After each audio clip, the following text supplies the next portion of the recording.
अगर धरती रहने लायक नहीं रही तो क्या होगा? क्या इंसान किसी दूसरे ग्रह पर जा सकता है? एलन मस्क, नासा और इसरो इस मिशन में कैसे जुड़े हैं? आज हम जानेंगे क्या इंसानों का भविष्य धरती से बाहर है। वीडियो को अंत तक देखें, क्योंकि अंत में हम आपको एक चौंकाने वाली बात बताएंगे। धरती पर तेजी से बढ़ती जनसंख्या और प्राकृतिक संसाधनों की कमी इंसानों को मजबूर कर रही है कि वे नया घर तलाशें। आज दुनिया की आबादी 8 अरब से ज्यादा हो चुकी है। हर दिन 2 लाख से अधिक लोग पैदा हो रहे हैं। जनसंख्या बढ़ने से रहने की जगह कम हो रही है, खाने पीने की चीजें महंगी हो रही हैं और कच्चे माल की मांग बढ़ रही है। नासा और स्पेस एक्स का मानना है कि अगले 50 से 100 साल में हमें दूसरे ग्रह पर बसना पड़ सकता है। यूएन की रिपोर्ट के मुताबिक 2050 तक धरती की जनसंख्या 10 अरब हो जाएगी और कार्बन डाइऑक्साइड का लेवल बढ़ने से ईसवी सन 2100 तक धरती का तापमान 5 डिग्री सेल्सियस तक बढ़ सकता है। अगर हमें धरती छोड़नी पड़ी तो सबसे अच्छे ऑप्शन कौन से हैं? मंगल ग्रह सबसे ज्यादा चर्चा में है। मंगल पर जाने के लिए नासा और स्पेस एक्स जैसी एजेंसियां पहले से ही मिशन प्लान कर रही हैं। वहां पतला वातावरण है, लेकिन कार्बन डाइऑक्साइड से भरा है, जिसे हम ग्रीन हाउस प्रभाव से बदल सकते हैं। वहां पानी की बर्फ पाई जाती है, जो जीवन के लिए आवश्यक है। कम गुरुत्वाकर्षण और रेडिएशन जैसी चुनौतियां हैं, जिन्हें हमें हल करना होगा। यूरोपा, जुपिटर का चंद्रमा, इसकी सतह के नीचे तरल पानी का महासागर छिपा हो सकता है।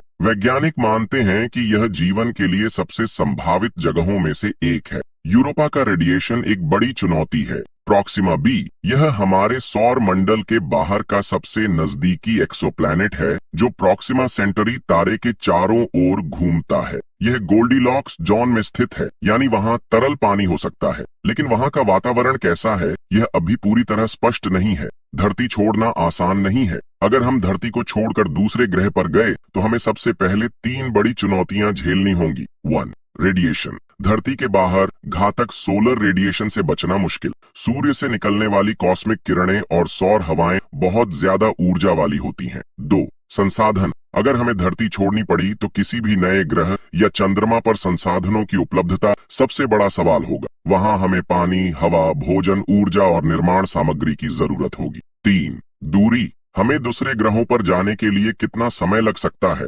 मंगल ग्रह तक पहुंचने में ही हमें 7 से 9 महीने लग सकते हैं।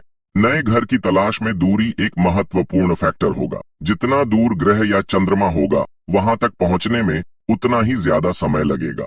अगर इंसान किसी नए ग्रह पर जाएगा तो क्या हमें एलियंस मिल सकते हैं? SETI और नासा ने अब तक कई संकेत पाए हैं जो एलियंस के वजूद को साबित कर सकते हैं। 1987 का वॉ सिग्नल अंतरिक्ष से आया। रहस्यमयी सिग्नल SETI और नासा के मुताबिक यह एक रहस्यमयी सिग्नल है। एलियन मेगा स्ट्रक्चर, तारों के आसपास देखे गए रहस्यमयी ऑब्जेक्ट्स। यह माना जाता है कि यह एलियन मेगा स्ट्रक्चर है। पेंटागन की रिपोर्ट के मुताबिक UFO के मौजूद होने की संभावना है। हमारे पास 50 से 100 साल हैं। अगर हमने सही कदम उठाए तो शायद इंसान कभी स्पेस में रहेगा। लेकिन क्या आप सोचते हैं कि हम एलियंस से पहले वहां पहुंचेंगे? अगर आपको यह वीडियो पसंद आया तो लाइक करें, नीचे कमेंट करें क्या आप स्पेस में जाना चाहेंगे, और हमारी चैनल द एस्ट्रो मैटर को सब्सक्राइब करें ताकि ऐसी ही वीडियो मिलती रहे।